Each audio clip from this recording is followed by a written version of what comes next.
Hello and welcome to the Geeky Rummy Show. Coming up today, we will be discussing some of the latest games events that have occurred over the last few weeks, which would have normally been E3. We'll also be looking at the launch of Paramount Plus in the UK, and is another streaming service again needed. And also just the usual general chat and probably reviewing a couple of films. But roll that intro.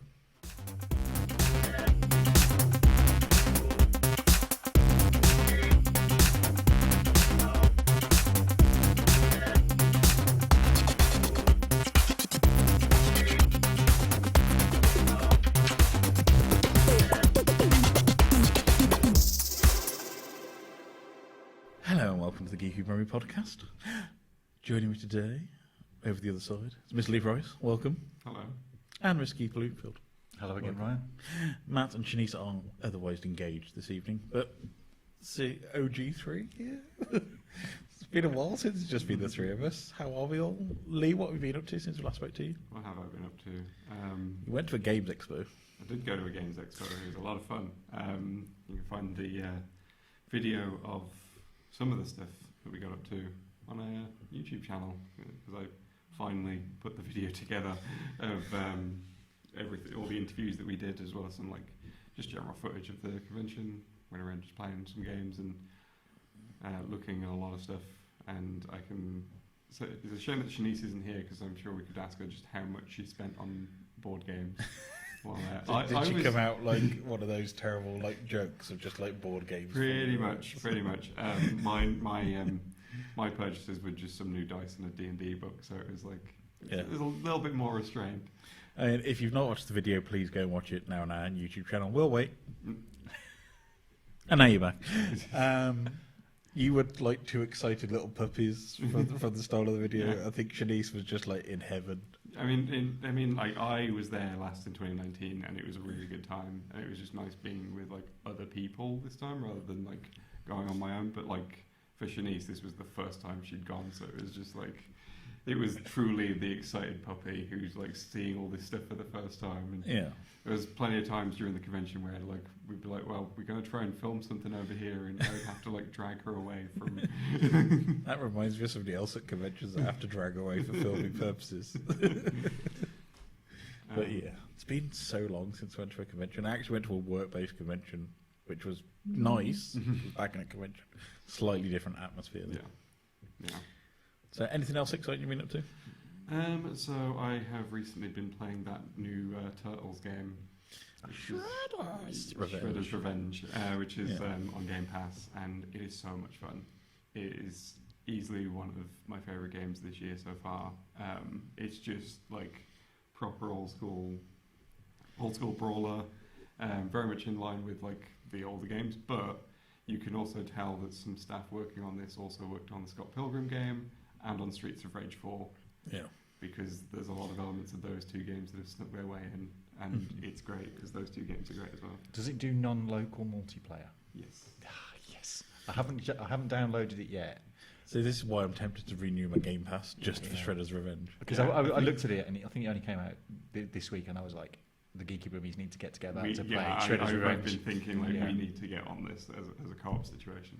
I've played through all the levels because it's a brawler, it's short, but obviously there's plenty of replayability. Yeah, there's 7 playable characters, so and they all kind of play differently. So it's a lot. I've heard the soundtrack is also equally as awesome. The soundtrack is brilliant. So it's a guy called T. Lopez who did the soundtrack for Sonic Mania, and one thing you can always rely on with the Sonic series is the music is always going to be amazing, and that game is no exception. But the best part of it is when you first load the game up, he has completely recreated the original 1987 theme tune with Mike Patton on vocals with a brand new animated sequence, and it's so good. I never skip this intro because it's so good. I did see that a while back because I think they leaked it out online with that, and obviously Mike Patton from Faith No More. Yep. Is much guitar wailing? Yes. Yeah. Happy. Yep. Yeah. I haven't had a chance to download it yet, and it's I want to play this. So would you say it's fitting the sequel to Turtles in Time? I think was the last great Turtles game. it's such an amazing game.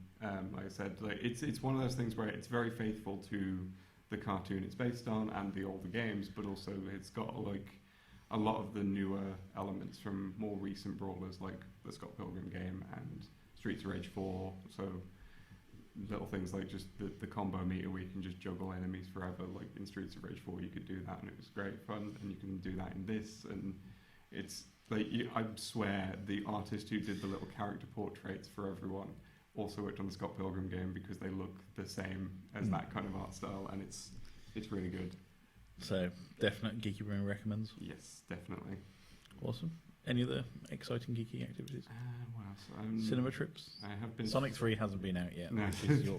which is that will be the side of the next pandemic. Knowing Leigh's look at the I can't remember if we've recorded since I've seen Everything Everywhere All at Once. No, but I have now watched it, Yeah. and we can have thoughts in a little bit. Yes.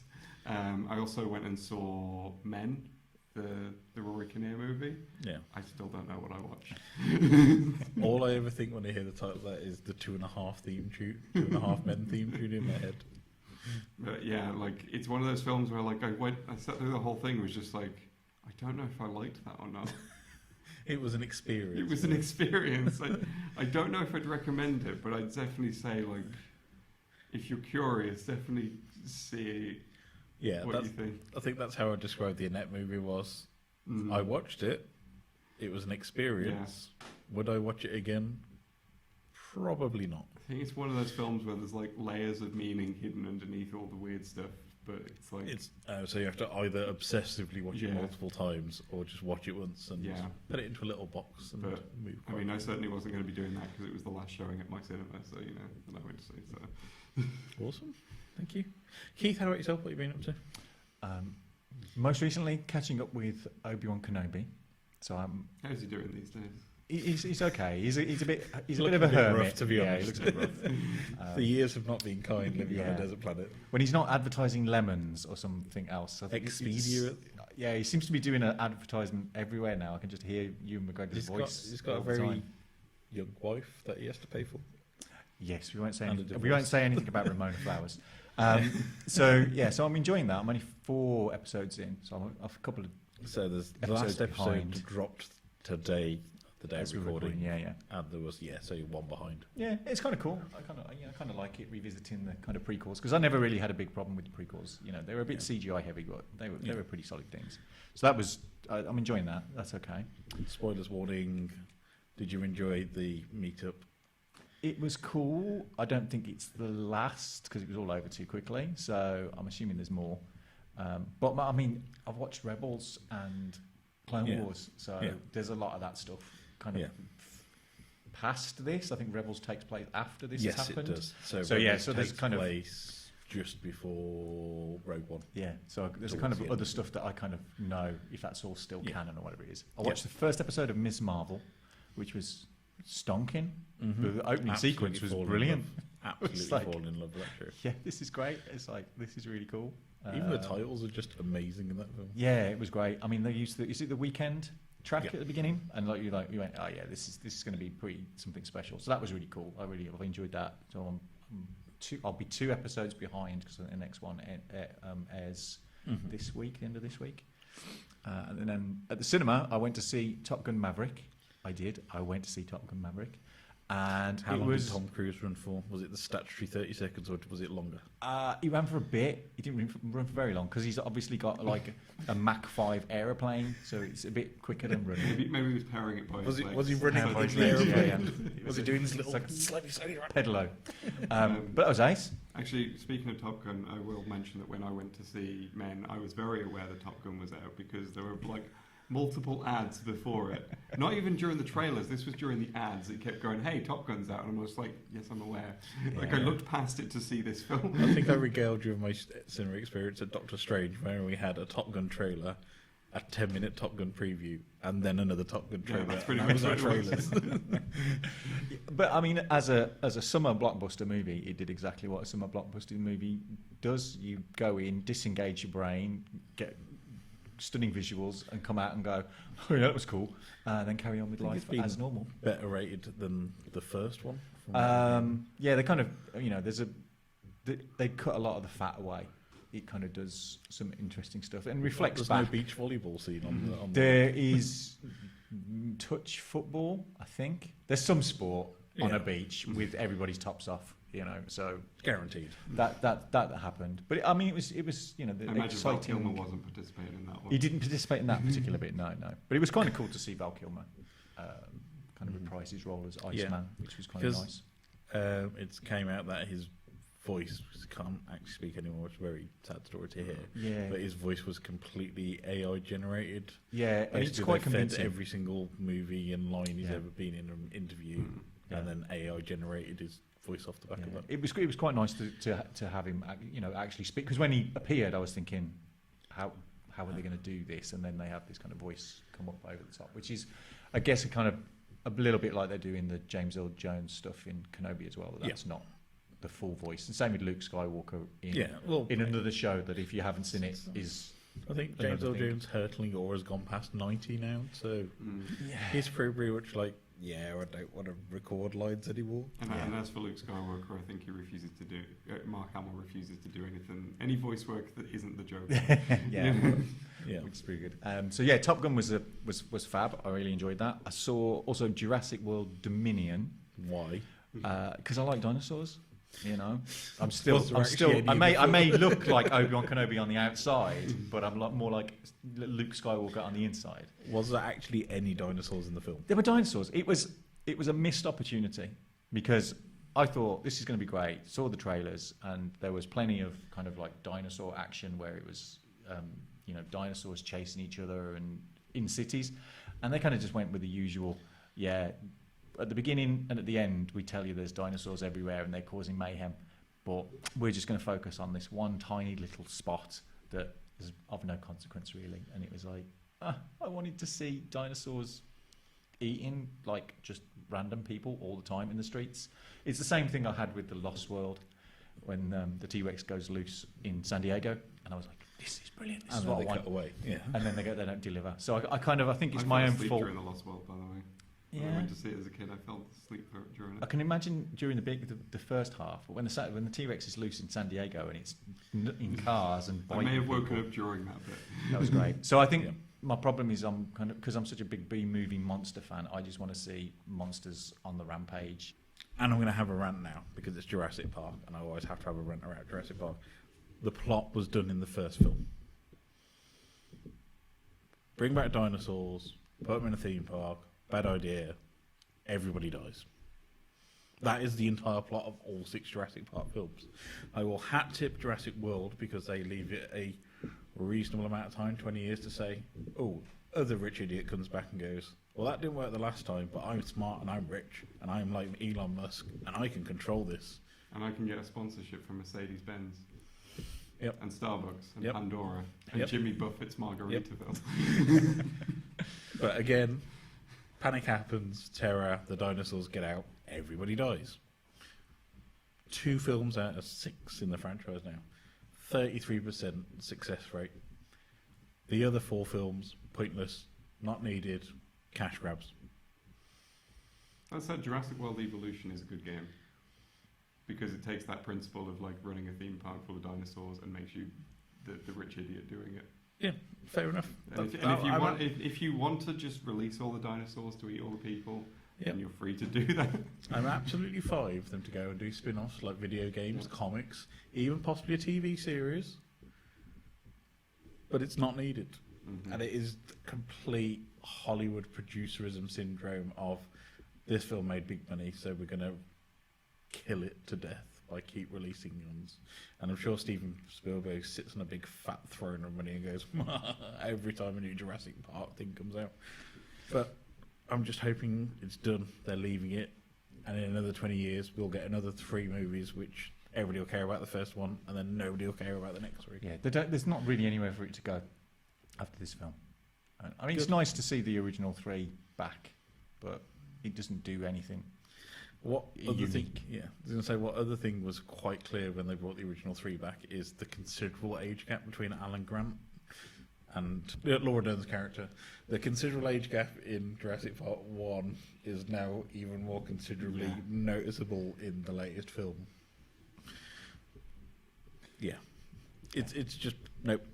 Sorry, Keith, you can carry on now. No, Rant it's is fine. over. I mean, I was mildly disappointed with it. I thought it was going to be better than it was. I got played by the trailers. So never believe how a many trailer. Mercedes-Benz vehicles were in it? I don't have Pulling any up right to the idea. camera so you can lovingly see the logo. I was concentrating on the dinosaurs. I wasn't really paying attention to anything else. So was I when I watched Jurassic World, but the main thing I came away from was, there's a lot of Mercedes-Benz vehicles in this. I know, because they keep parking them in front of the camera. It almost got to the egregious level of Transformers. I thought you were just going to say Wayne's World. The thing that gets Wayne's me about World gets a pass, that's fine. That seems good. the thing that I love most about Wayne's World is they still got paid Yeah. for the blatant corporate shilling and just incorporated Yeah. the blatant corporate shilling. It was genius. That's why it's great. But yeah, not on my list. No, but if you've got to see one summer blockbuster, definitely do Top Gun, because that is actually pretty decent. Awesome, thank you. What about yourself, Ryan? What have you been up to? So took a few days away for birthday because I'm rapidly aging as the grey on the camera just keeps appearing. But whilst we were away, we got to see The Amazing Everywhere, Everything Everywhere All at Once, which is the best multiverse movie of the 2022s Oh yeah, by a considerable margin. I'd say the best multiverse film of all time, to be honest. I don't think there's a single beat of that movie that I didn't enjoy. Soundtrack was amazing, cinematography is amazing, fight scenes were amazing, acting's amazing.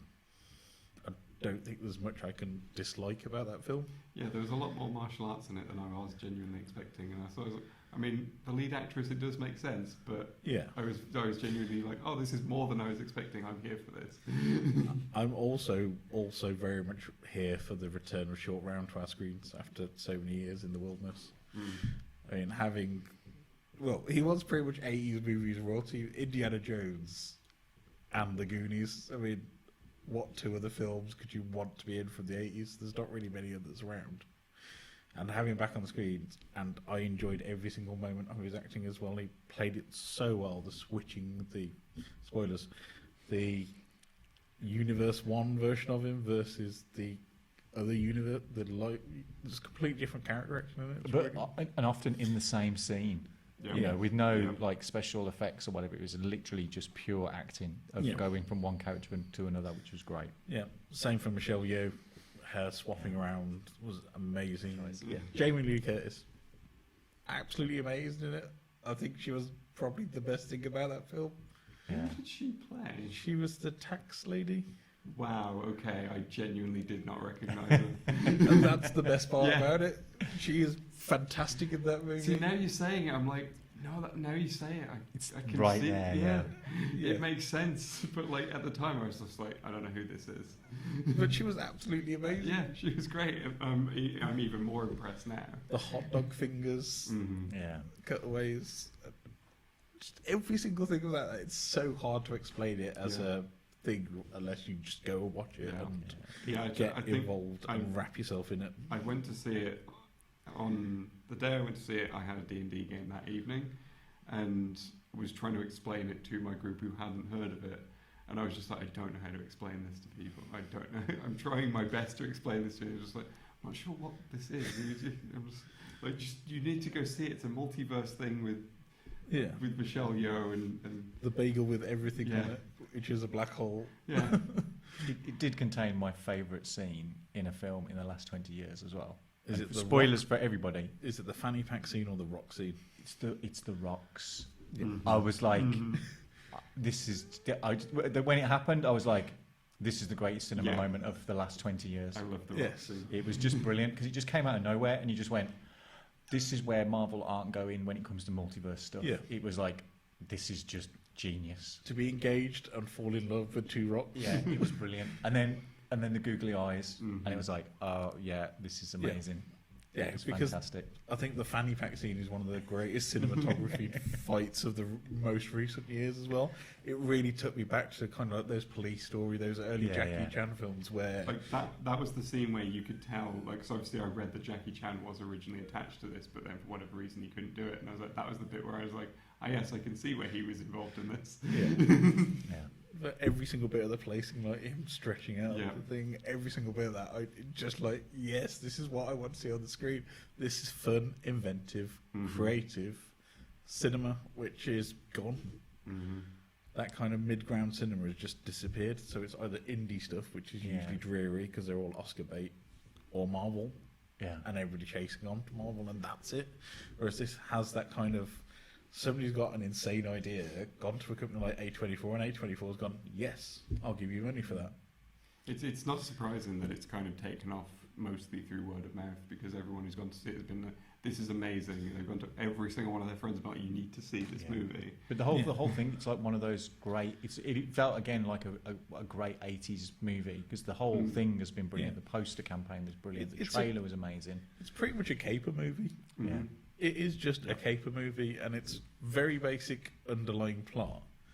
But they play around with it so much, you're engaged, and you want to know what's next. Every single scene is, so what's coming next, what's coming next, what's coming next, and it's beat after beat after beat after beat. But even with so much stuff going on, like it has a really strong emotional centre as well. Yeah. So it's all grounded, and you can identify with the characters. I think I'd seen it before you guys in the last time we recorded. And I said this is something that the Daniels do brilliantly, because it's the same with Swiss Army Man, is that it's a preposterous scenario, but they nail you with a real emotional gut punch that you just don't expect from everything else, and you kind of just go, yeah, I'm not crying, you're crying, I'm not crying, I'm not. Yeah. It's a great piece of filmmaking. And there is a short making of documentary kicking around as well, that if you get a chance to have a look at that, that's quite good, because that kind of has some interviews with the Daniels, talking about the process they went through to get it made, and kind of how the ideas came for the various multiverses that they feature. So it's definitely worth seeing that as well.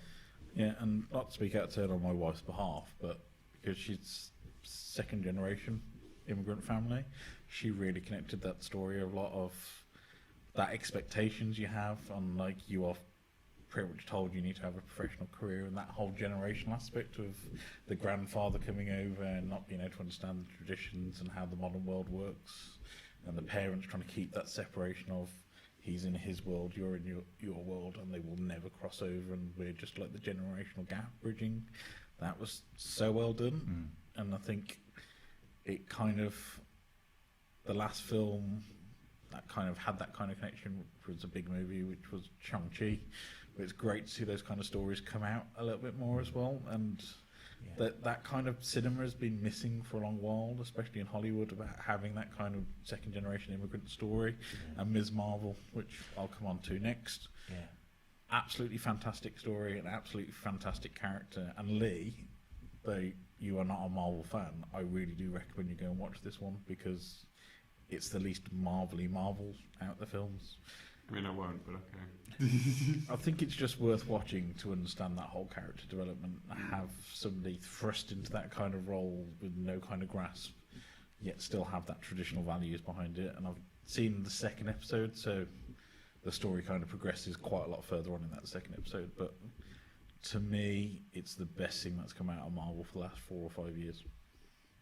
Cool. The comic quite itself, strong to say, because we've got Infinity War and Endgame, but this is what I wanted from a superhero origin story. I don't want cookie cutter fight scenes. I want some actual connection, some emotion, some love put into this. The comic itself is really good, and what I've heard a lot of people talking about is that this is like the modern Spider-Man, genuinely a character that young people can empathise with and identify with, which I think is really good. Yeah, and I suppose Into the Spider-Verse is probably the only closest comparison that you can have in that kind of superhero-y genre at the minute. And it's just great to see somebody who's not the characters we all know from our childhood and have been plastered on walls for decades, somebody get some proper airtime. I do definitely sort of respect it, because obviously, protagonist is non-white. Yeah. And that's Muslim for a big... Yeah, exactly. There's that too. And I think the fact that they've been willing to do that, especially within like a lot of the culture war nonsense going on, like I think that was a really strong move, and it gives representation to those groups that probably that arguably won't see that sort of story. And that representation is there both on camera and behind the camera as well, which Yeah. is really good. So it's genuinely coming from a place of experience and knowledge, really, rather than. And it calls back to the whole purpose of Marvel from the start, and Stan Lee's vision of everybody's included. It kind of feels back to that kind of 70s era when the X-Men were starting to get more popular and anti-war messages and that kind of Stan's soapbox, which he used to speak from and say, right, the whole purpose of comics is they are as inclusive as possible, and they are for everyone. They're not just for people who want the standard archetypal white American, brown, white bread superhero. Like, we've moved on from that. Captain America is a great character, but that cannot be just the one superhero we have now. It's time for other people's stories to come through. And I think Miss Marvel is probably the strongest proponent of that for a long time. I'd like to see them progress that and bring in some of the other characters that appeared as a result of the popularity of that character. Yeah. And we get to the Champions, which is kind of like a young Avengers, which has kind of like a young Nova. And some other kind of characters in there. So it would be good if they kind of stretched that out a little bit and kind of made some more of that. I do feel like Marvel. they're definitely going to build to that, because you've got America Ferrera from Doctor Strange. America Chavez. America Chavez, sorry.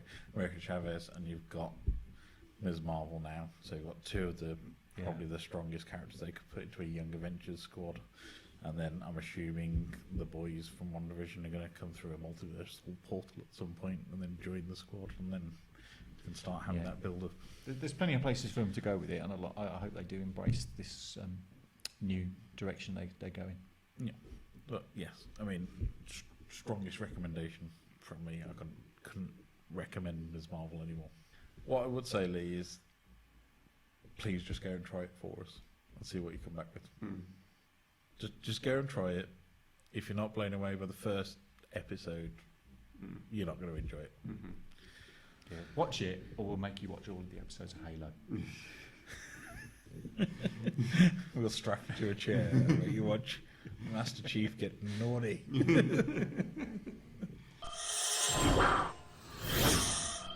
So today, on the day of recording, another streaming service has joined the fold in the UK. It's been out in the US for a while now, but Paramount Plus has joined us in the UK as part of Paramount's wider offerings.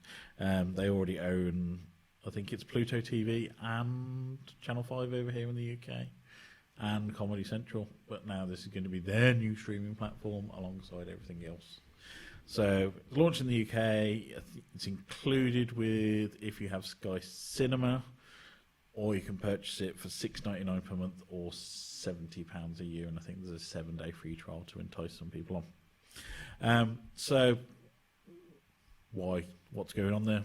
So for the UK launch, we've got the Halo TV series, Yellowstone, I think the new Kevin Costner drama, Cowboys again, and we'll finally get Strange New Worlds in the UK if you've not been watching it elsewhere on any method of choice.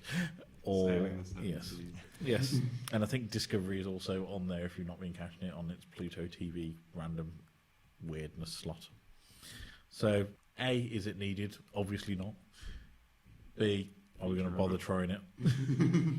So Leigh, are you going to bother trying it? I mean, I'm not, but before coming here, my mom has actually signed up to it because she's a massive Star Trek nerd.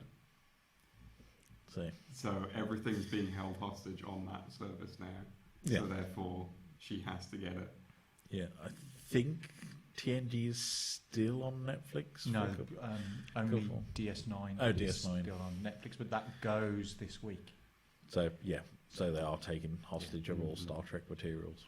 Yeah, because I think I mentioned to her that Strange New Worlds exists. She was like, "Oh, another Star Trek show." I was like, "It's coming to Paramount Plus."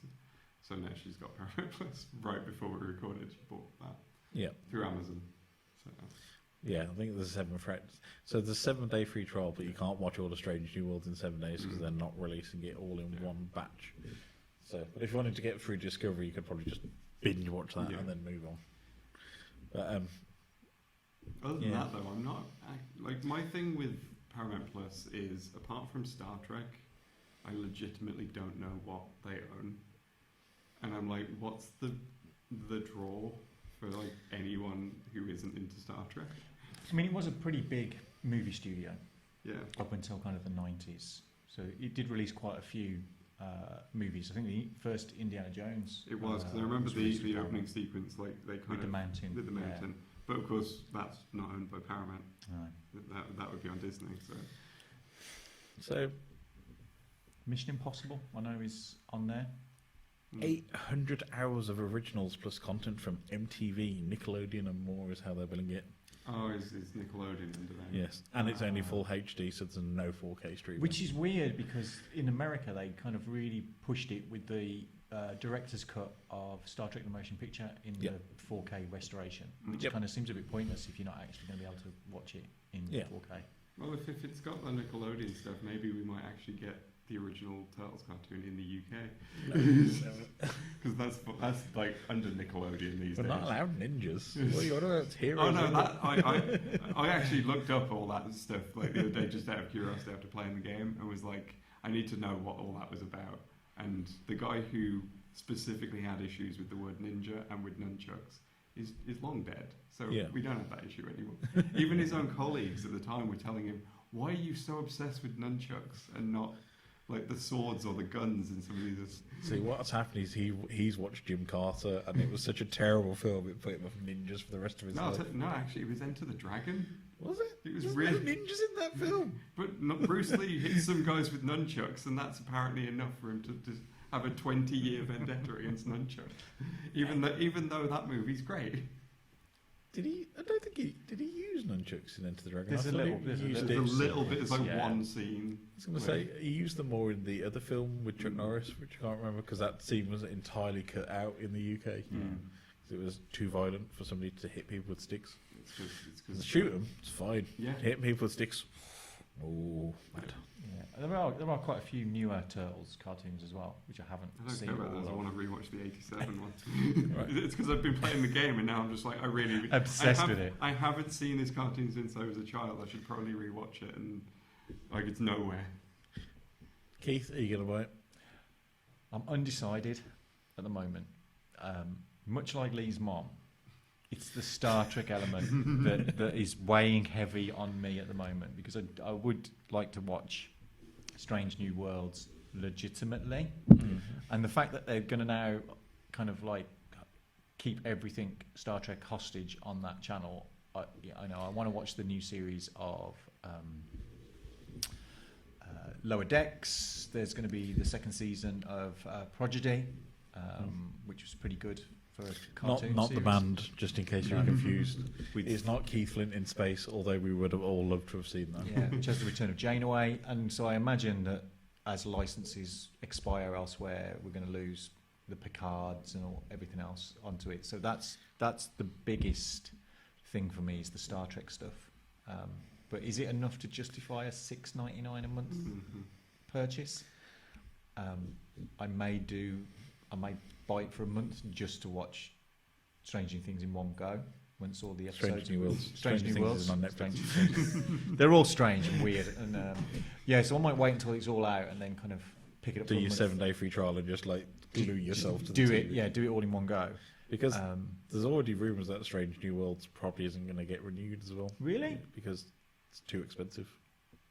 Yeah, well, who cares about expense when it's a good show? Yeah, but they're launching their own like subscription service so that they can make 100% of the money Yeah. rather than loaning it out to other companies. But then it's too expensive. But they can have more money there. But then they could subsidise it with all. I imagine a lot of the 800 hours of original content is going to be cobblers reality TV stuff. So they can, they could subsidise it from all the cha-ching they make from all of those shows. I mean, how much money are they going to make from old SpongeBob episodes, really, let's be honest. All right. So I've gone through and I've tied up all the streaming services in the UK and monthly cost. So I want you to have a rough guess. So this is All Amazon of them. Prime, Apple TV Plus, Disney Plus, Netflix, Now Entertainment, and Paramount Plus. You're not including the things like Shudder and No, I'm talking about the BFI, the main ones. the main things. Yeah. Well, I mean, it's got to be what? How many is that? Nearly £100. Yeah, I was thinking something like that. Yeah. So that's 6 streaming services. So Amazon Prime, Apple TV, Disney Plus, Netflix now, and Paramount. Yeah, so I think we're probably like approaching. Yeah, it's going to be in the £70 range. Yeah, I was at thinking least. sort of at least 60. £42.94. So this is the basic versions of everything. So okay. that's $5.99 a month for Amazon Prime, $4.99 a month for Apple TV, $7.99 a month for Disney Plus, $6.99 a month for Netflix, which is the HD package, and then $9.99 a month for Now Entertainment, and then another $6.99 a month for Paramount Plus. But to me, that's still extortionate. That is cable subscription. We're back to that kind of genre again, and the whole reason people stopped pirating was Netflix had everything on it. It's the whole, like, the Gabe Newell quote of, like, you have to offer a better service than the pirates. Yeah. And you're not offering a better service if everyone's locking their content off to their own platforms. Yeah, what I've just realised is I'm going to do with Star Trek what I've done with Doom Patrol. Because Doom Patrol was on some random channel somewhere. I think it was on in the UK. Stars on Amazon Prime or something. Yeah, like that. something It was you like had to one of pay an those- extra subscription to. So all I've ended up doing is waiting for those seasons to be discounted on iTunes, and then I'll pick them up for like $4.99 a season. Yeah. So I'll just then I can watch them whenever I want, and I haven't got to subscribe. So I might do that with Star Trek as well. But if you think about that, it's £43 a month basically. So that is £500 a year. Yeah, it's a big chunk of cash. And for my sins, I've actually got 4 of the 6 of those streaming services because I have Amazon Prime, got Netflix, got Disney Plus, and we got Now Entertainment. So See, I've got 4, but I've got Apple TV instead of Now. Yeah, I think I've got the same as you. yeah, Not I paid for them, but you know. yeah. But still, that just shows you how we've all kind of gone back into this walled garden thing. And I think it's the most anti-consumer thing that could have possibly happened. Yeah. And the whole point of the internet was it was supposed to be the great leveler, and we're back into this whole corporatized. Well, we get an extra couple of quid for each one of these releases. So I'm just thinking back to the time when, like, a lot of game companies were trying to push their own storefronts on PC. yeah, And that went really well for EA because everyone's attitude was, well, I guess I won't buy EA games on PC then. yeah, And then now they've released them on Steam. All, that entire library is now on Steam. yeah. People have now bought them, and it's almost like you should have done that in the first place. And we still haven't had HBO Max yet in Which this is country. kind of Sky bundles that in because most of the HBO stuff turns up on Sky Atlantic, which is the reason we had Now TV subscription was because you can't get Sky Atlantic unless you've got a Now or a Sky Yeah. subscription. But I don't know. I feel like I'm gonna refuse to get Paramount TV just on principle because Yeah. I think most of the films that I'd want to watch on Paramount I probably already own on DVD or Blu-ray anyway. yeah, So I don't think I'm going to need to watch them. yeah. And they say they've got 8,000 hours of content. How many thousand hours of Star Trek is that? I'm assuming Star Trek is probably A big chunk. a significant chunk of that. Because if you add up TOS, Animated, TNG, DS9, Voyager, Enterprise, Discovery, Strange New Worlds, that's a lot of hours of content there straight away. And I imagine there's quite a lot of legacy old TV shows as well. That Yeah. come under the Yeah, Paramount and then label. also you've got to think about adding all the Star Trek movies on there, presumably, as well. Yep. There's another probably 20, 30 hours at Yeah. least. So unless you really like Star Trek and you've not already bought them on VHS, DVD and Blu-ray like some people,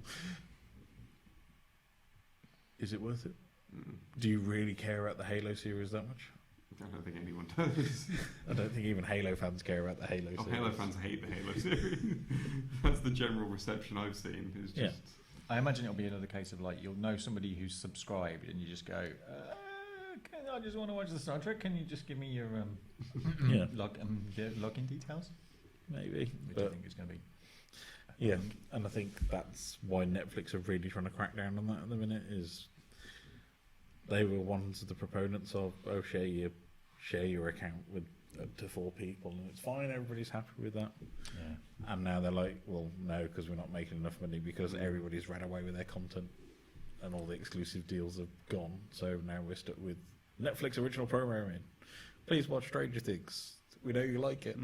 Please watch Stranger Things again. Yeah.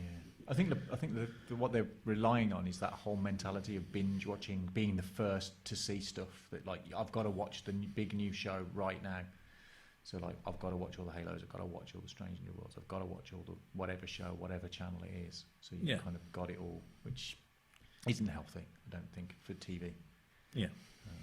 I've just remembered that Paramount did the Tomb Raider movies. So Lee's sold there's now. 3 of those. No, there's only one. There's only one that's worth watching, and it's the first one, which I already have on DVD. So it's fine. The first one with Angelina Jolie. Angelina Jolie, Not Cradle of Filth or whatever the second one was called. Could you imagine if they did the soundtrack?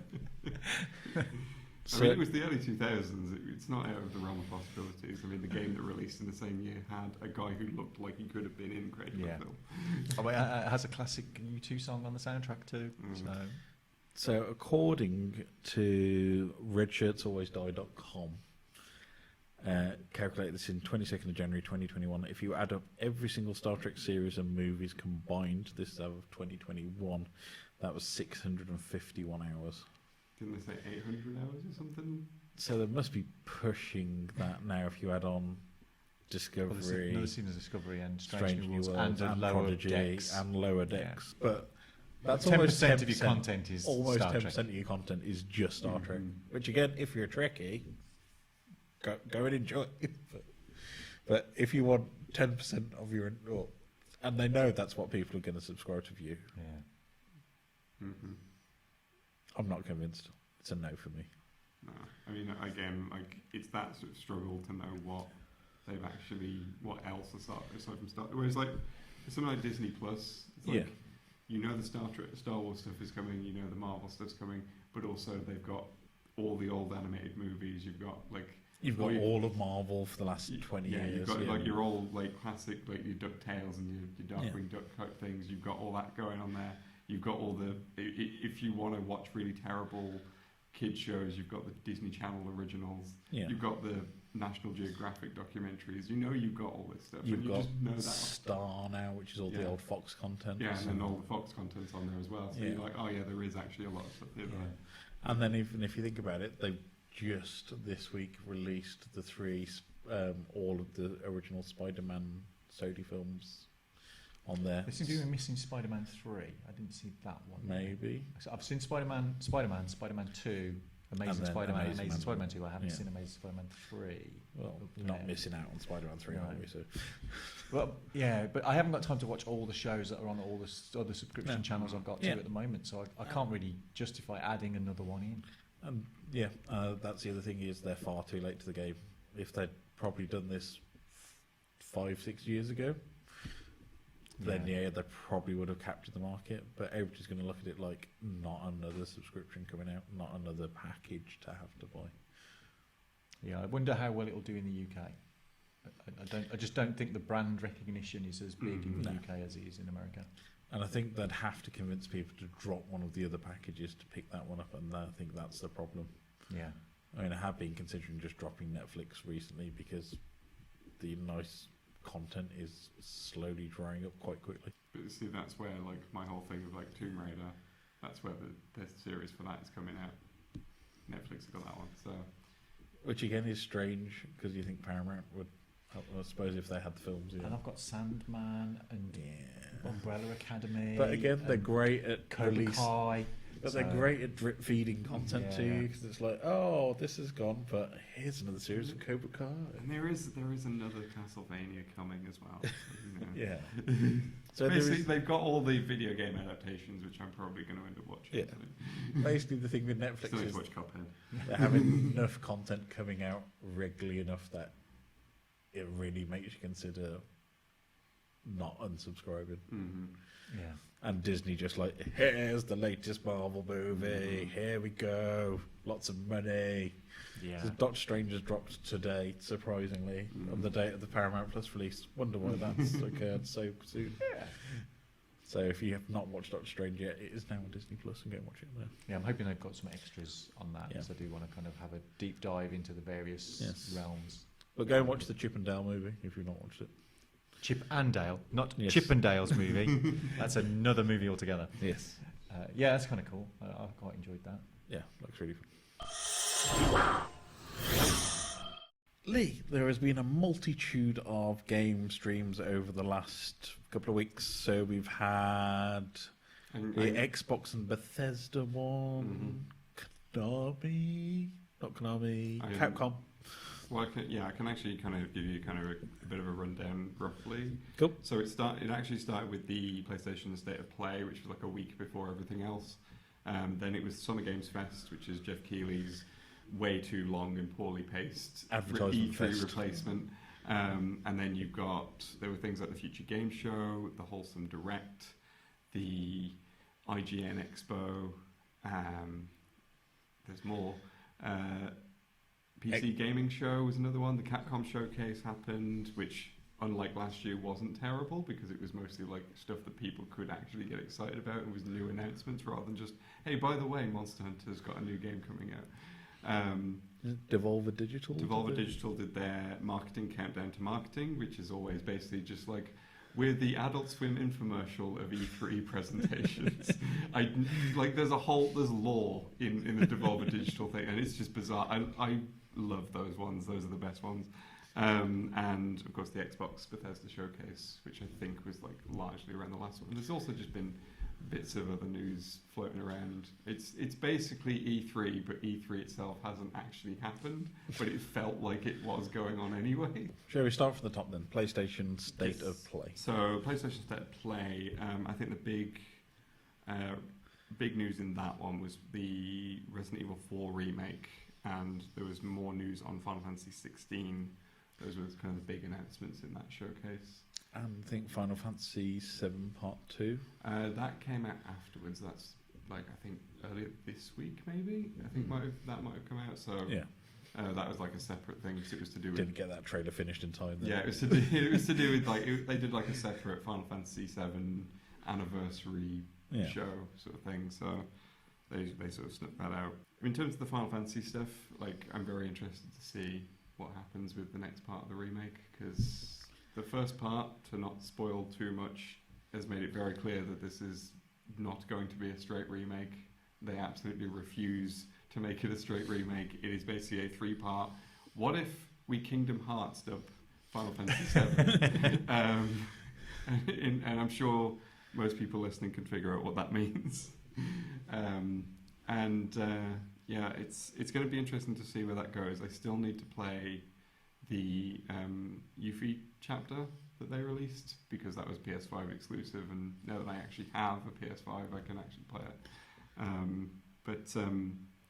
That should be all interesting. Final Fantasy XVI, it came out this week. They've made a big announcement that it's not open world. They made it very clear it's not open world. But what I found interesting about the trailer of State of Play was just the fact that there was this huge emphasis on summons. So they showed them even by name and stuff. They were like, this is Phoenix, and this is Titan, and this is Shiva, and I was just like, why is the focus on summons? What's going on there? I always found summons one of the slightly more annoying bits about Final Fantasy VII, especially if you had Knights the Round, because you could go and make a cup of tea. The great thing was and then spam Knights the Round again. was in Final Fantasy VIII, because you had the Guardian Forces, as they were called there. You could sort of boost them up so that you could hammer square during the animation to make it more powerful. And the Eden, which was the Knights of the Round equivalent, you could do that, get it to full power, and then just go and make a cup of tea, and then come back, and it's still not done. But then it basically just wipes everything off the screen, and it was great. So I'm just very curious, because it also seems like you can have summons fight each other. So there's a bit of Final Fantasy X in there, I think, because that had summon battles. So I don't know what's going on with Final Fantasy. All I know is that the protagonist is called Clive and his best friend is called Josh, which are just not fantasy names at all. I think the issue is with Final Fantasy games, the more modern Final Fantasy games, is I don't have time to go and put a spreadsheet together to have it on my laptop alongside playing the game. My problem with modern Final Fantasy games is they haven't been good since 10.2, and yes, 10.2 was the last good one. Isn't there a remaster or a remake of 10.2 coming? So there's the remaster. The remaster is already out. It's 10 and 10.2. Okay. But that's only on PlayStation, isn't it? No, it's on everything. Is it on? It was Xbox as well? It was on Game Pass at one point. What? How have I missed this? It's not good. It actually came and that's if you watch my video of Final Fantasy 10.2, all the footage from that was from the remaster. So yeah, but yeah, it's going to be interesting because again, as someone who's kind of fallen off Final Fantasy series apart from 7 Remake, which I really enjoyed, so I'm really interested in Rebirth, but I'm hesitant about 16. So and the other big thing from the State of Play was the Resident Evil 4 remake, which I don't think is needed. So we have had words about Resident Evil 4 before and how I think it is the best thing in the franchise, and you think it's not really a Resident Evil game as much as it should be. I mean, it's more like I think for whatever reason I just didn't get into it as much. Like I played it, but I think there was a point where it just kind of annoyed me. I mean, I enjoyed 5 afterwards. But I think with 4 at some point I do intend to kind of go back to it and give it another chance. Yeah, I mean, I agree with it was such a departure from what had come before. Yeah, it wasn't Resident Evil that I'd grown to love, but I think what won me over for it was how well it played. So it wasn't as clunky as the previous games. It kind of felt a little bit more. It was playable. First guy in that game that kind of nailed that third person over the camera control. It's the game that kind of everyone copied after that point to do that style. So is this going to make it one of the games that has been on practically every system ever in existence? Yeah, I think you can get it for your Samsung smart fridge. Yeah. I don't think. For a GameCube exclusive, which was always supposed to be never supposed to be released on another system, it's been out on quite a few. Yeah.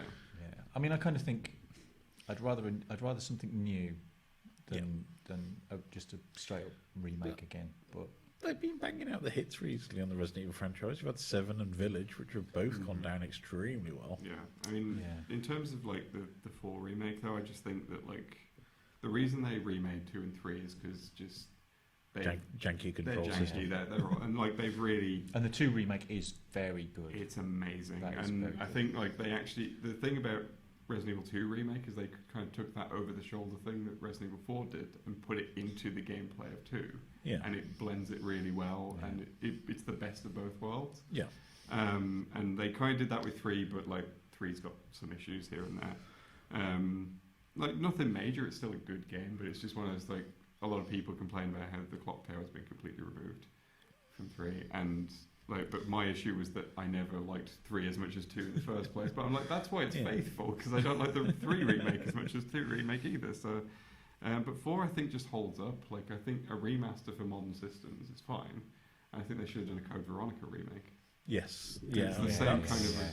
That's kind of been skipped completely. Yeah. It's they've just gone. This game does not exist. Because Code Veronica was kind of the last one that played the traditional ones, and I had a lot of issues with the original Code Veronica. I thought that it was definitely the point where that formula was showing its age, and there's things they were trying to do, but they didn't quite work with that setup. And I think that's why it would do really well to have a remake, so they could get all that stuff. And it was quite. I quite like the story in Veronica as well. That was good. Yeah. I said it's one of my more memorable childhood games. Well, not really childhood, kind of that. When I had time to play video games, Resident Evil 4 was one of my favourite of that time period. Really good game. And apart from the jet ski scene, I think most of the game is pretty damn good. Yeah. I even got it again when it came out on Wii. You're the only. Did you use the horrible Wii controls, or did you? No, I didn't use any of the motion controls that were in there. That just did not work. But I mean, those were kind of the big announcements from State of Play, and the big announcement from Summer Games Fest was another pointless remake, which is The Last of Us Part 1. which all the internet trolls have got very upset with. I've noticed. Ellie doesn't look right. Yeah, she's a child. She's a child. They've changed a lot of the models, but weirdly, I find my issue with it is a little bit different to what other people's is, and that's because I've seen some people being like, "Oh, it looks the same," and I'm like, "It doesn't really look the same." My problem with the remake is that it looks too clean. Hasn't it just been remastered quite recently anyway? It was like sort of a launch-ish title for the PS4, which you can play on the PS5 anyway. So it's like, well, what's the point?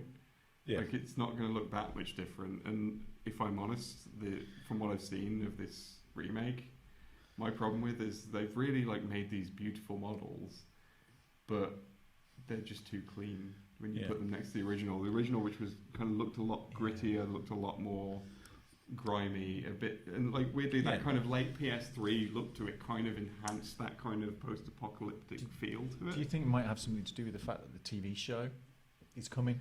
See, as well? My original theory when I first heard that they were doing this, because like this was like the most well-known secret for the best part of a year, was that they were going to try and maybe tie it to the show a bit more, or maybe they were going to try and fiddle with it a bit. But from what I've seen, all they've done is just make the game again.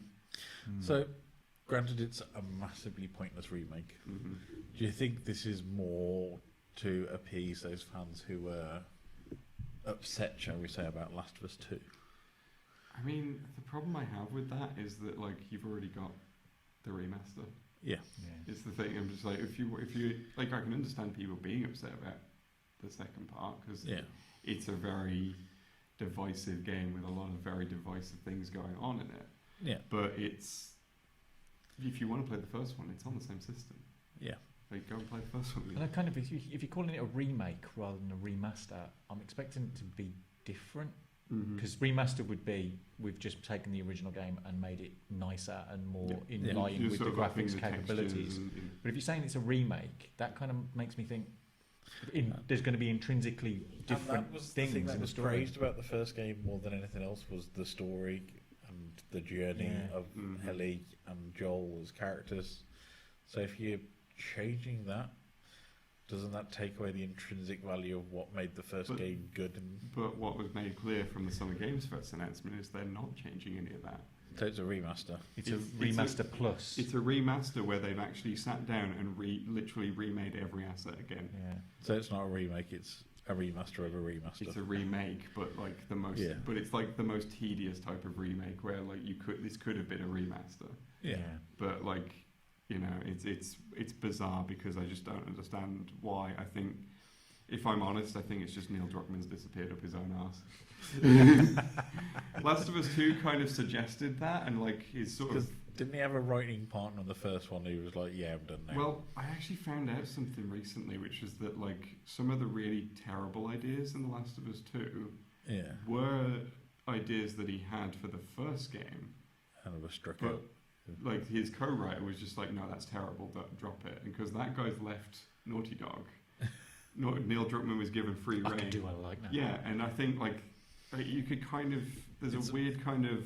It's Mass Effect 3 syndrome, basically, where the good writer left and he was like, yeah, we can do what we want, and everybody went, no. But there's just definitely like a weird vibe I get off this guy, because like when The Last of Us 2 won loads of things at the Game Awards, he seemed bored in his acceptance speech, like, yeah, I know I won this. You know, so that's the kind of attitude that I got, and I kind of got that same attitude at Summer Games Fest as well. Trying to give himself a bit of a Hideo Kojima vibe. He's a bit of an egomaniac, is what I get the vibe. And the problem with Last of Us 2 is that like it just went on too long and said nothing. Like the thing with the first game that made it so good was that you connected with the characters. It was all about the choices you make on your journey all the way through, wasn't it? And like with the second game, it's like if you don't care about Ellie's revenge mission from the start of the game, you won't care about anything for the rest of the game. Yeah. And that was the position I was in, and by the end I was just like, oh, finally it's over, thank God. And the thing with that game is the revenge mission, the Joel's character fully kind of deserves what happens to him. Just because you've connected with him in the first game does not excuse what he does at the end of the first game. That's kind of my feeling with the second, with like that there didn't need to be a second game, because Yeah. the ending kind of left you on that kind of ambiguous position of like, you feel like Joel's done something really bad, but also you kind of understand where he's coming from, and you kind of just want to leave it there. Yeah. And just kind of, everyone's kind of got their own interpretation of what could happen next, and that's just better overall. And I think that's where it all falls down, is that it's up to individuals how they read that ending, and it's kind of like whatever comes afterwards is always going to be not some right. stories just don't need to be finished. Mm-hmm. And But I mean, the other big thing from like Summer Games Fest was just sci-fi horror. Rock Johnson. Dwayne the Rock Johnson was a Dwayne- big Dwayne- thing at Summer's Game. Dwayne the Rock Johnson, Dwayne the Rock Johnson was there. He shilled his energy drink for a bit, then showed a movie trailer, which has no business being at a game showcase, and that was it. That was this. But it's just generally a big thing. Yeah. So I'm just saying. But yeah, the other thing that wasn't Dwayne the Rock Johnson was sci-fi horror is making a massive comeback. Callisto Protocol. It's Callisto Protocol, but there was like 3 other games. Dead Space Remake. The Dead Space remake wasn't there, so that's a 5th one that's on the way. So what are the others? So we had Aliens Dark Descent, which is like a new like. Is that isolation carry on? I think no, he looked like a terrible it's like fire team.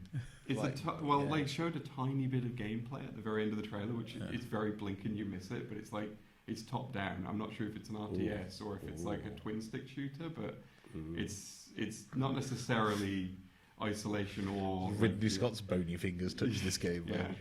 Don't make me wave violently.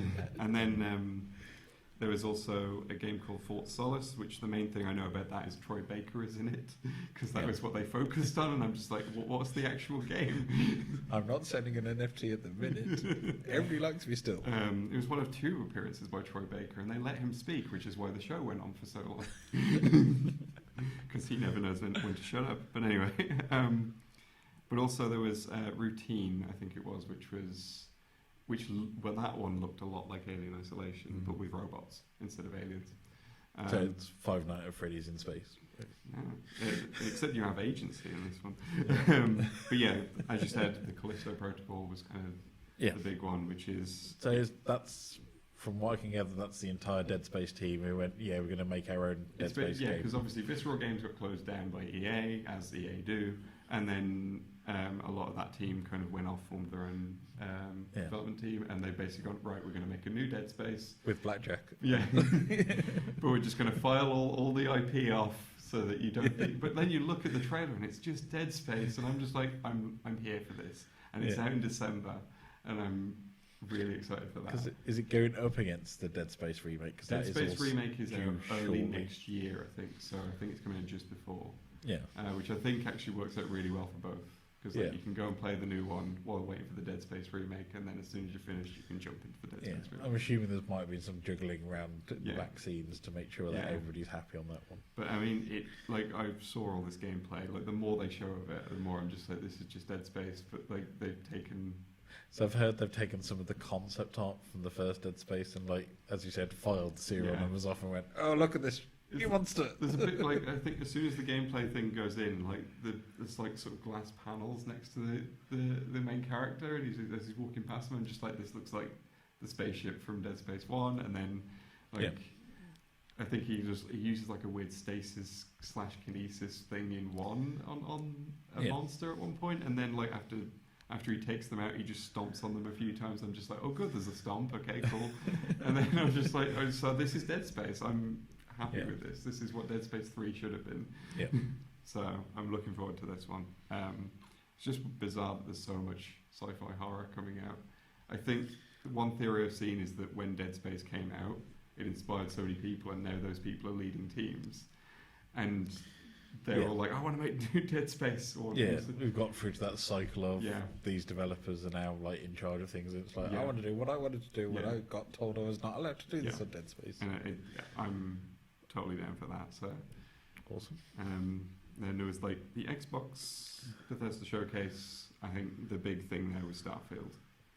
I thought you was going to say Hot Wheels Forza Horizon, because that is the big thing for you. It is a big thing. That's out next month. So I have purchased the season pass now for Forza, which means I have now spent money on Forza Horizon 5. But yeah, like Starfield basically dominated a big chunk of the Xbox Bethesda showcase, so it was really just Bethesda with some additional Xbox stuff thrown in. So I have issues with Starfield. You mean No Man's Skyrim? Yes, that is pretty much the entire summation. We've got over 1,000 planets, so that means 99% of those will be procedurally generated. Yeah. There'll be 10 to 20 hub worlds, which will be, you can explore everything you want in this hub world, which means there'll be a 10-kilometre map, and then procedurally generating everything else.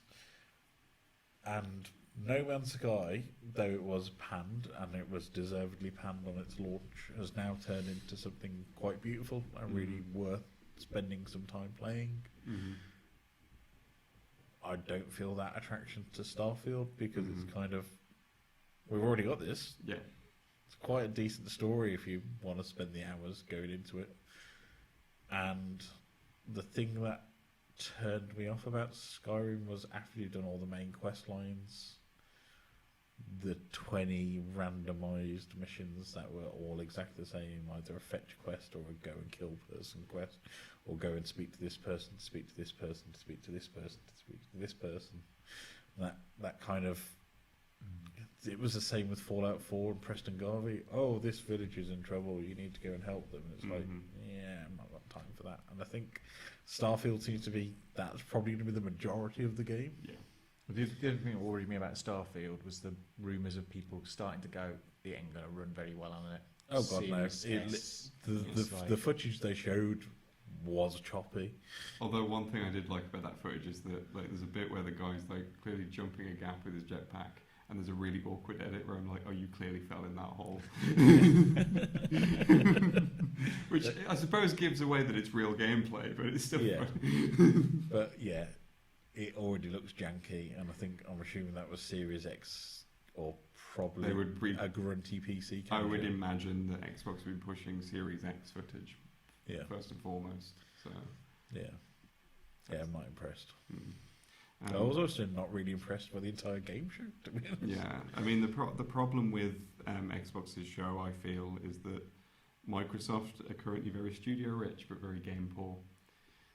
They've bought everyone under the sun, and then they're just not doing anything with them. Or if they are, it's stuff that's going to be years down the line, and we're not going to see much from it. Yeah, so I'm thinking it's probably for a decent AAA title, you're looking at probably a 4 to 5 year dev cycle. Yeah, something like 4 years is kind of like the average, I think. So the big splurge was just before the pandemic. Yeah. So I'm assuming they've probably got a fleet of games that are coming out over the next year and a half. Because the focus of this entire games, the only one I watched was this is 12 months, and pretty much every single game they showed was day one Game Pass release. So it was a lot of indie stuff, some really cute titles. So like Stray, as we mentioned. That was at the Sony one. That's going to be a PlayStation exclusive. So. But there was quite a couple of cute indie titles. Yeah, I think some of the ones off the top of my head, there was, I think it's the last case of Benedict Fox looks great. It's like a sort of side scroller with like. It's like a detective, but there's like kind of cosmic horror stuff going on. That's exactly my vibe, and I'm happy with that. There was the weird Obsidian game, which I kind of got down for. Yeah, there's Pentiment. It's called. It's basically like medieval paintings. And when Obsidian's name came up, I was like, oh, I was expecting this to be like some. I was expecting it to be like some indie studio, quirky indie thing, and then Obsidian's name showed up. I was like, this is what they're working on. Okay, I know they're doing I know. Obsidian have like a million other things they're working on, because obviously they're finishing up Grounded, which was also shown, but also they've got Avowed coming. Yeah. And then they've got The Outer Worlds 2. Yeah, and I think there's another rumored. I think there's a third one rumored. Star Wars title as well that they might be assisting on. Yeah. I mean, Obsidian had some stuff. They showed off like the new Minecraft RTS thing, because like the kids all love RTSs. Wasn't there another Minecraft DLC pack as well? I think there may have been news about that somewhere, but I don't think it was in the showcase. I think they just showed Legends, I think, from what I remember. I don't even remember what. And then most of it was like updates to existing games. Or stuff that's been ported across, Yeah. I mean, obviously, like, I was happy to see more Plague Tale, but I'm going to be probably playing that on PlayStation, so, because that's where I played the first one, so... might as well continue it there. I'm just trying to think, like... There was the key bit of DLC coming to Microsoft Flight Simulator, which everybody has been waiting for, because ignore the fact Halo Infinite's multiplayer is a steaming dumpster fire. 343 Industries have spent their time putting the Pelican into Microsoft Flight Simulator, because that's the most important thing that they can do. Well, I love that what they're doing is they're adding that ship, but they're also adding the Spirit of St. Louis or whatever, the first plane kind of thing. I think they put some of the Top Gun planes in there. There's been a Top Gun. The Top Gun thing is already out. Yeah. I think that came out around the same time as the film. I think the Halo one's already out as well. I think they've pretty much dropped it. I think it's the same day as the show. But yeah, there's a lot of updates. So you had the Flight Simulator, you had the Hot Wheels for Forza, there was Grounded getting its full release, and I think there was something else, I can't remember. But that's kind of what Microsoft themselves had to show. And towards the end, it's like before Starfield, their big announcements were, hey, we've got the Persona series on Xbox now. So play this 10-year-old game. So I can tell you two to go and play Persona now. Yeah, I did clock that, and I was like, I'm going to play these. I've been waiting for that. So would you say 3, 4, or 5, or just random order? Random order. I played them in the order 4, 3, 5. So, it doesn't really matter. They're all standalone stories.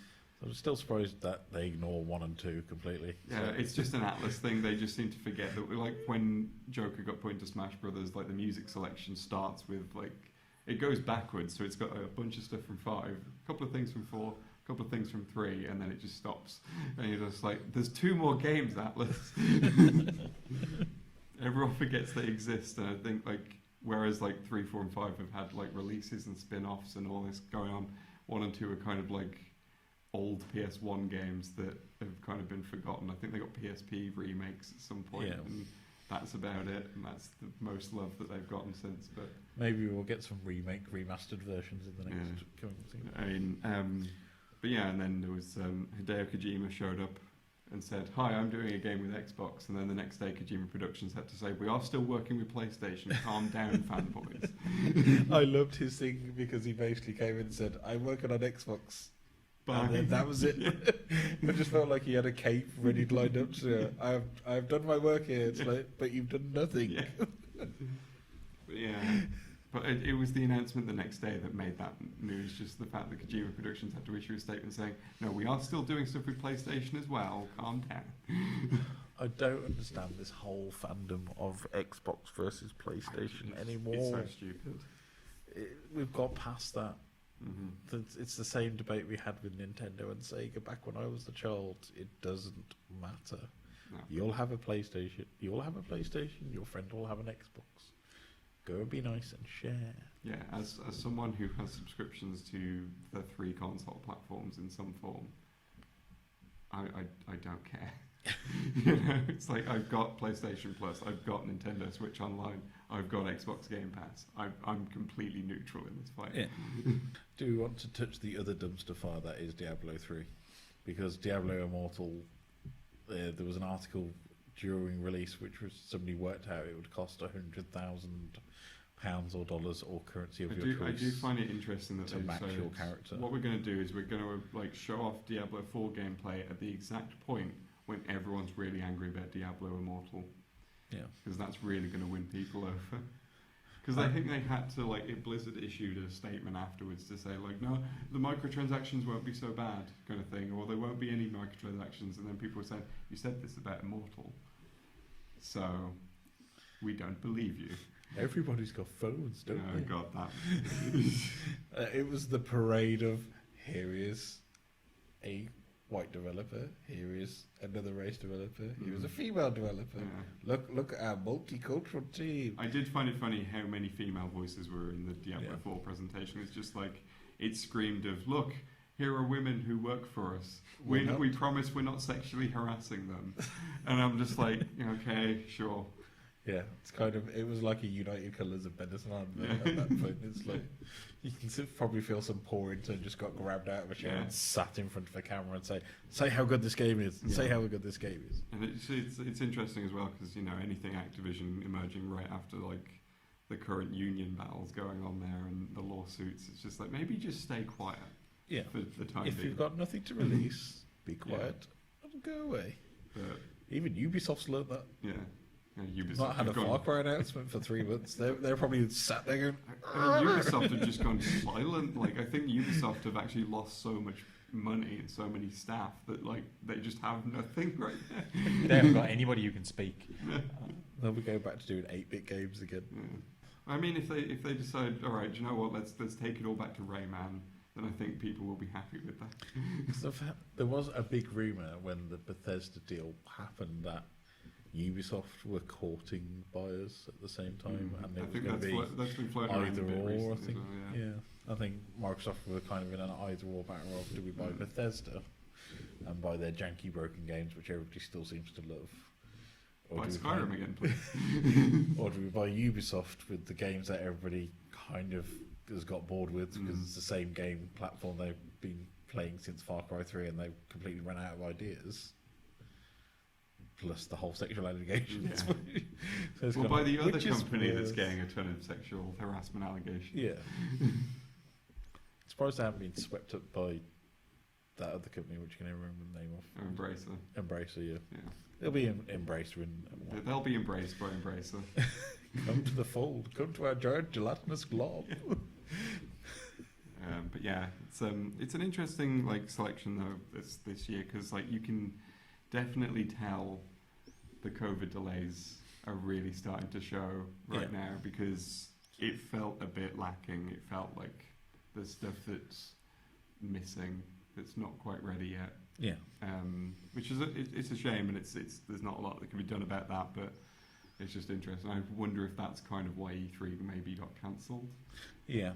And I think it's a very definite pointing towards Hollywood syndrome now, which is we'll just keep remaking and remastering and re-delivering the same product which we know sells. Yeah, I mean, I'm all for like games constantly getting released on new platforms so that it can still be available, but like it's this incessant thing of just we're going to make it the big announcement, we're going to make it the big thing.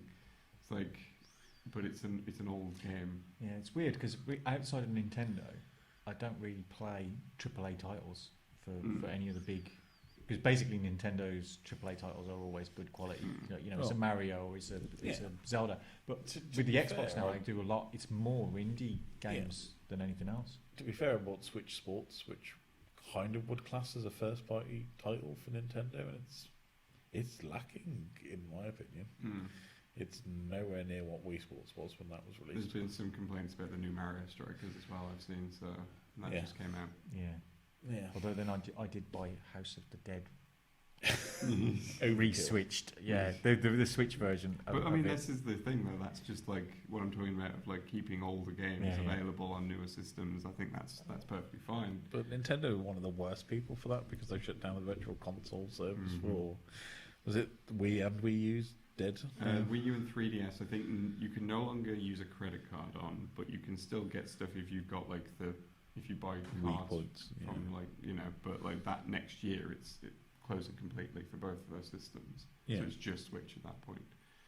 And until they put like the libraries for all those games. Yeah, because the Switch Online service, the virtual games that they have on there, the library is quite lacking.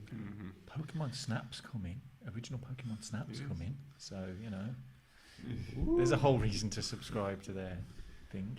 Oh, yeah, they put red, blue, yellow on there. No, so no. Game Boy games still aren't there. Yep. GBA aren't there. Yep. There's no Wii. There's no GameCube. It's. I think that will come down the line. I don't think they'll ever be able to do much with the GameCube because outside their first party titles, every single thing that was released on the GameCube was either Capcom or. But I mean, there's plenty of like solid first-party titles for the GameCube that it's true. Like absolutely Luigi's has not Mansion. seen a re-release and is begging for it. Let's be honest. I mean, and if you want to play them these days, you've got to find a second-hand copy for about £300. Right, I'm going to talk directly to you, Sega, because apparently talking to the camera and shouting at people it works because I finally got my Maximilian figure this week. Re-release Skies of Arcadia. Just do it. Just re-release it. Don't care in what form, how.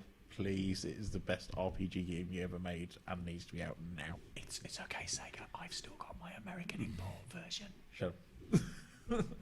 Sorry. What was that? Do you want like a third Knuckles TV series? We haven't announced the second one yet, but You've got enough money now from the Sony movies, the Sonic movies, to make something proper. Please. now they're using that to make the open world in Sonic Frontiers. We're going to make Skies of Arcadia again, but we're going to make it as a DLC for a Sonic game, and none of the characters will actually do anything. And we're going to make our own brawler. No, I think the closest they've gotten to re-releasing Skies of Arcadia is having cameo appearances by the cast in Valkyria Chronicles, Yeah. and that's it. Yep. Because that did get a more recent release. It's one of the greatest RPGs of all time, and it really I do agree. frustrates me. Valkyria Chronicles is one of the greatest RPGs. Skies of Arcadia, Legends specifically, because that was the GameCube slightly more polished version, is still one of my all-time greatest ever I have RPGs. it. It's great. So it was just like getting a copy of it now. I just want to have a pirate ship floating in the air with Vice, a few other characters. Just please. Yeah. Such a great IP, and it's like everyone. The Tale series can have 600 million releases. Final Fantasy can have 600 million releases, and the one decent RPG that Sega have ever done, they're just like, yeah, we'll do it once, never again. No, the problem is with Sega is that they bought Atlas, so now they've got Persona making them loads of money. So they don't. There'll be a pop up in the next Persona game as a game machine in the corner there. Yeah. Sega are the worst for just abandoning franchises. I don't know what's with them with the games. It's like, oh, we'll have a really good game like Jet Set Radio. Nope. Yeah, I still want them to give Jet Set Radio Future a wider release because it's just stuck on the original Xbox. I'm just like, I would like to play that. This is probably a debate for another time.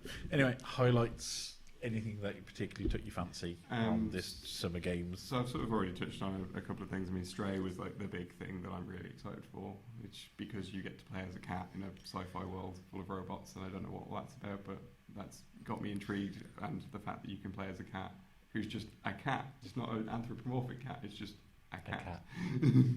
And just there was a couple of like the indie stuff in the Xbox showcase. I think I mentioned the Benedict Fox game looks great.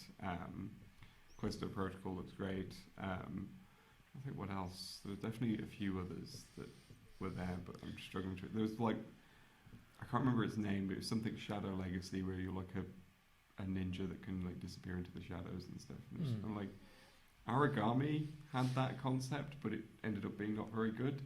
So I'm hoping that this can like be Actually good. work, yeah.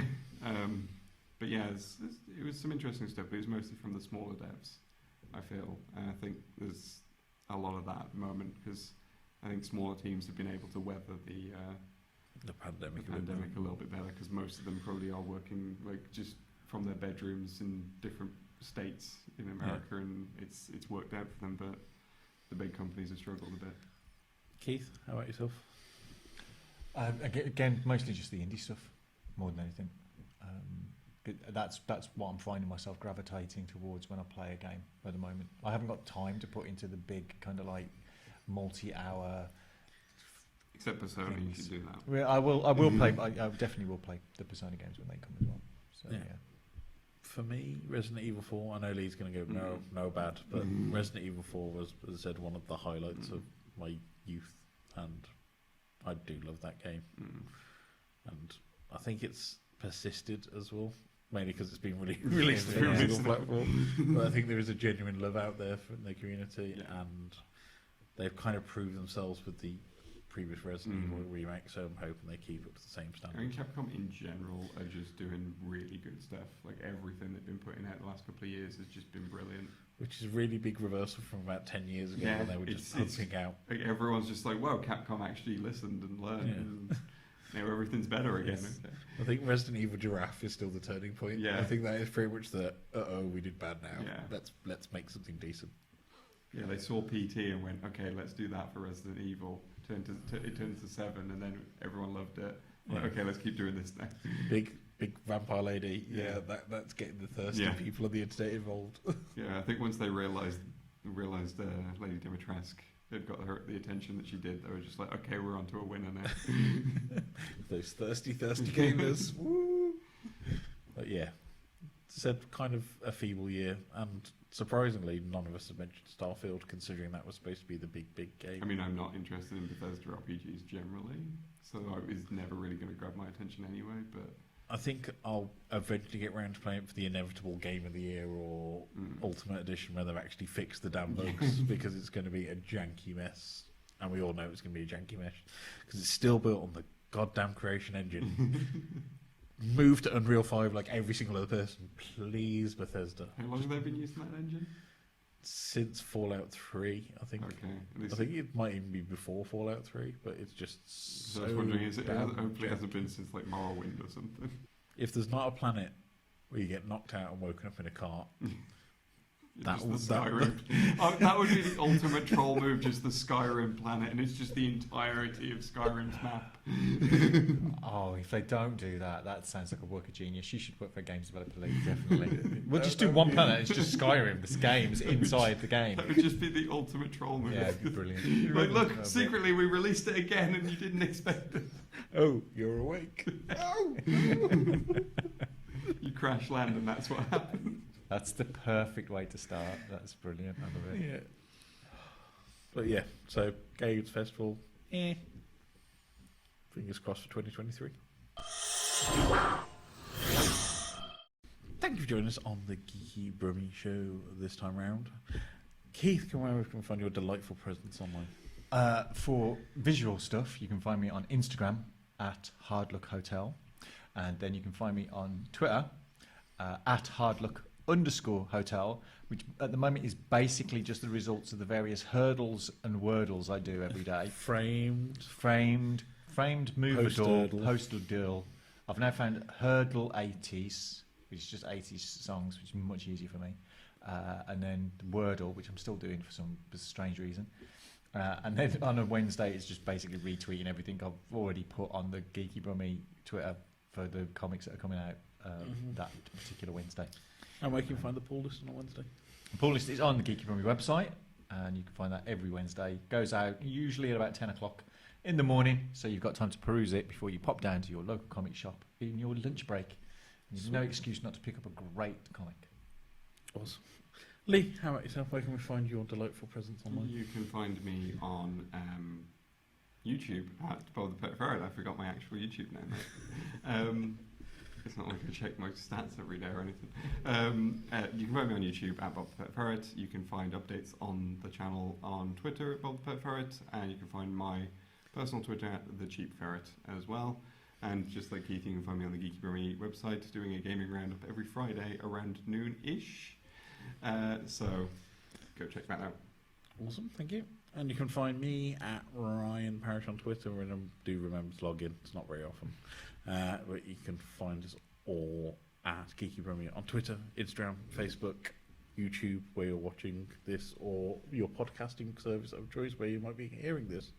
And don't forget, we have a Mixcloud version as well. So if you want to go relive the early days of Geeky Brummie, where we used to slot music into this mayhem, go through. Each one of us picks a round of music tracks each episode, and then you'll get a nice interlude to break things up. So go and check out that version as well if you've not previously. I apologise in advance if it's my choices.